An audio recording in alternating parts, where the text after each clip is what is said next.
Hey guys, not too long ago I made my video about the 5 reasons why you should have sex before marriage.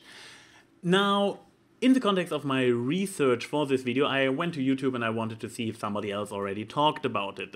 Strangely enough, I didn't really find too much videos on this, but rather on the opposite, like people saying why you should not have sex before marriage. So I checked a few out, and one stuck out to me as a rather interesting one. It's from a guy named Nick Russo, sorry if I slaughter your name, dude. And he has put together his 10 reasons why you should wait until marriage. So let's see what he has to say. Reason number 1, the Bible is very clear when it says that sex is reserved for marriage. And after all, that is the book that God left for us to guide our lives. I mean, you could go Hebrews 13:4, Acts 15:20, 1 Corinthians 6:18. I mean, there's no getting around it. Oh, okay. The Bible says so. You mean the same book that promotes rape and slavery and other nasty stuff? But yeah, if you really want to let a 4,000-year-old book written by man dictate your life, which is, by the way, 3/4 a Jewish book, and only the last 200,000 words were added by early Christians, go ahead. I have to say, while I consider bringing up the Bible to be taken literally as a valid argument rather dangerous, this is your belief and I cannot really debunk it. I can just say, dude, you scare me. Reason number 2, I'm trying to fall in love because I'm in love with that person. I don't want to be blinded by sex. See, what happens is a lot of guys just stay with girls because the sex is good. And then when the girl wants the guy to be a little bit more deeper, a little bit more emotional, a little bit more less selfish, he doesn't, and the relationship crashes because it was built on sex. I'm trying to fall in love with a girl because I'm in love with that girl, minus the sex. Well, you make a good point that you should not build a relationship on sex. This relationship, yes, it will crash, you are completely right. But avoiding sex until marriage is not the solution. This is a complete ignorant black and white thinking. Because you say you want to fall in love with a person, but then you want to fall in love with this person as a whole. And sexuality is part of a relationship, is part of the human interaction. And if you deny this until marriage and you then discover, I love everything about this person, except this kinky thing she was really into in bed, well, then you are screwed. So if you really want to love a person, love her as a whole and not just this one part excluding sex. Yes, don't let sex overshadow it, but don't ignore it completely as well. Both ways are extremes and both ways are not healthy. Number 3 reason I'm not having sex till I'm married is because of the STDs. Some of y'all don't take this serious enough. Okay, I will skip over the rest he's saying after that, because he has kind of a ridiculous argument like, oh, and then the girl thinks, oh, he's so dirty and stuff like this. No, I will stop you right there and just say, yes, STDs are a thing. But if you are not a complete idiot and if you are not blindly fucking around, this isn't a topic. If you are picking your partners very carefully, and maybe if you limit sex to a monogamous relationship, this is all a completely valid and far more healthy solution than just saying, oh, I don't have sex at all until marriage. So your argument is completely flawed in that regard. STDs are not really an issue if you are careful and intelligent and know how to prevent it. There is a thing between running around and fucking everything with 2 legs and having sex with somebody.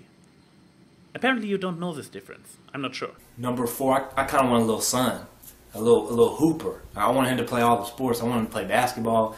I want a little son. He's going to play a real position. He's not going to be a kicker or a punter. Okay, he's going to be a quarterback or a shooting guard. He's going to have the handles in the shot, right?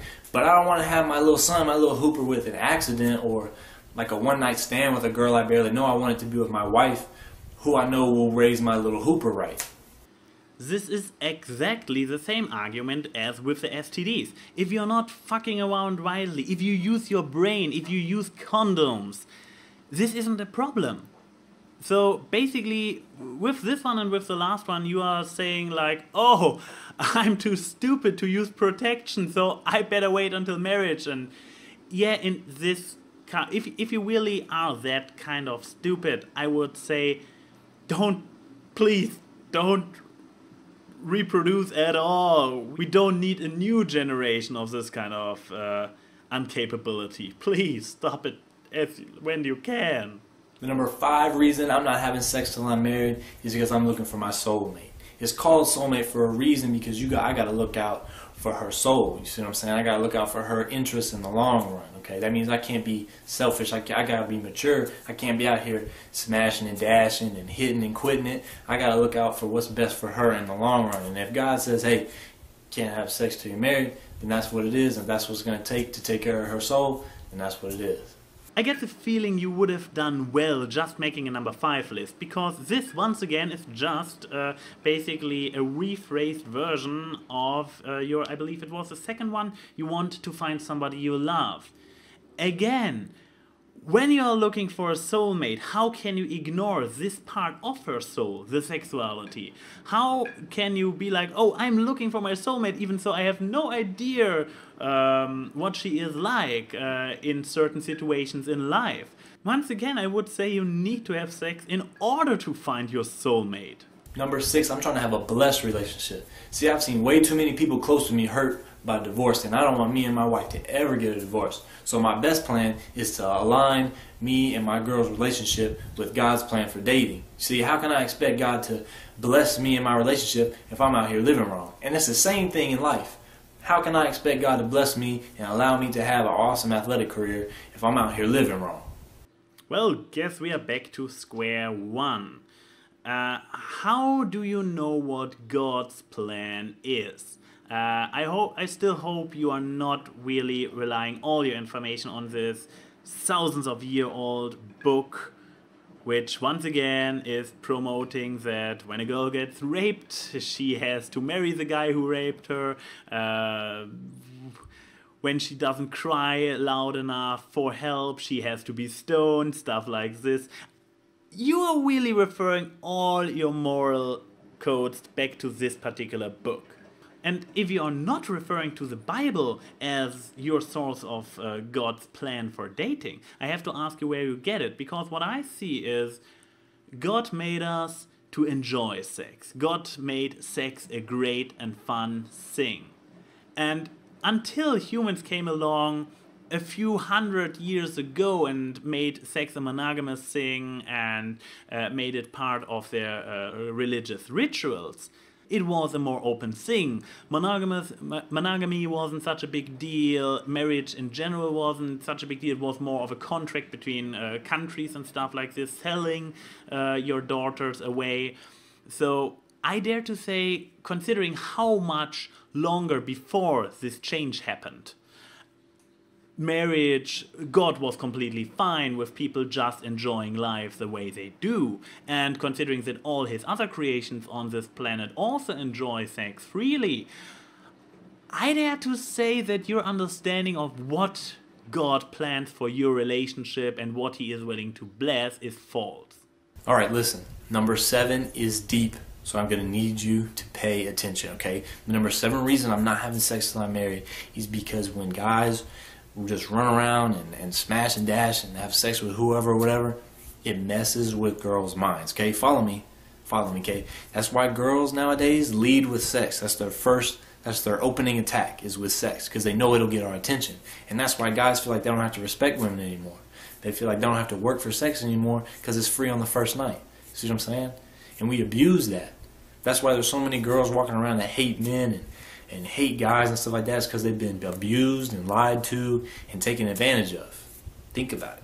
Okay, I thought about it. What you described is something wrong with our society. I agree with you. Yes, jumping into bed too early is not a good thing. But once again, you are talking about fucking around, about being just all over the place. But I don't accept this as a valuable argument against sex with your partner, the person you love, before marriage. You are talking about first night, you are talking about one-night stands, about lying to girls to get them to sleep with you, about lack of respect. All those are completely unrelated to normal interrelationship sex before marriage. Number 8, I want to have something special with my wife. When I'm at that altar, I want to be able to look at her and say, we've been through thick and thin, we love each other, we saved ourselves for each other, and now it's about to go down. So let me get this straight. Because you want to have something special with your wife, you want to keep all the awkwardness, all the not knowing what to do, and all the insecurities for the first time you two get together when you are married.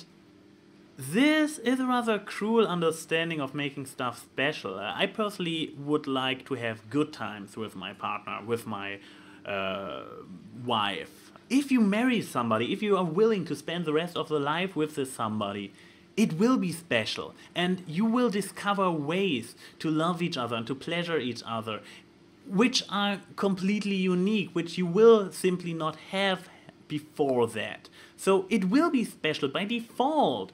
You have to actively screw up to not make it special with your wife.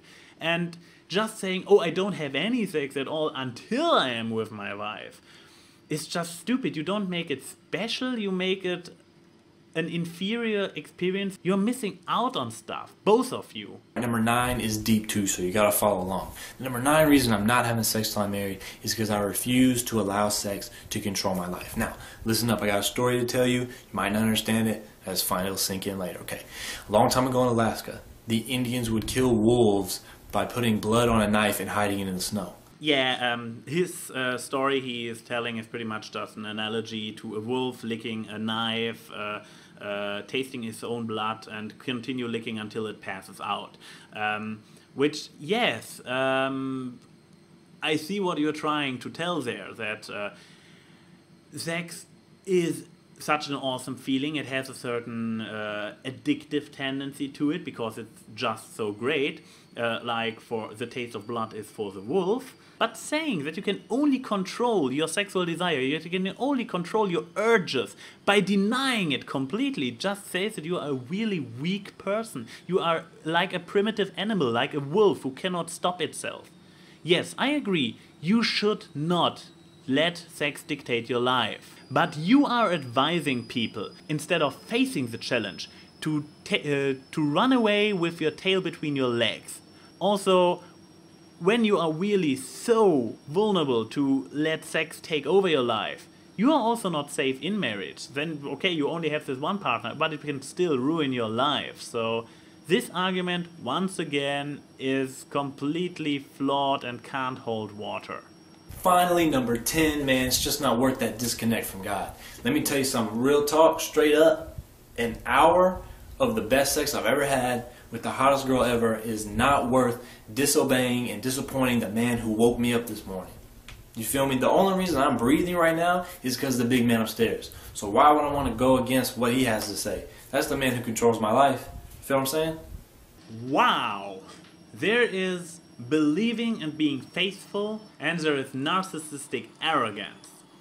You really think God woke you up this morning personally?